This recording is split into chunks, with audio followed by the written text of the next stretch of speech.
Mga lutong karinderya na masarap na, mura pa.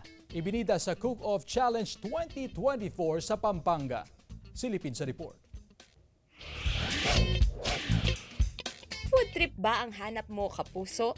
Well, dito sa Pampanga, must try din ang mga pagkain sa karinderya. May kare-kare, kinalakihang bistik, ang crowd favorite na sisig, at exotic food na sinigang na suso.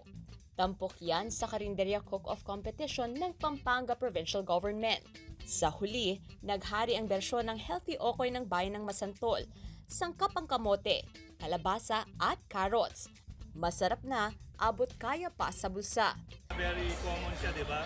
Pero yung sa amin, iba kasi ang ginamit namin is kamote, carrots at saka kalabasa. So very healthy siya. At the same time, ginawa namin siyang maliliit para very affordable siya. Sa amin, meron kaming 3M. Yung pinakauna, masarap. O tapos malinis at mura pa. Layon ng kompetisyon na may sulong ang masarap, mura pero dekalidad na pagkain sa mga karinderya sa Pampanga. Gab De Luna, 1 North Central Luzon.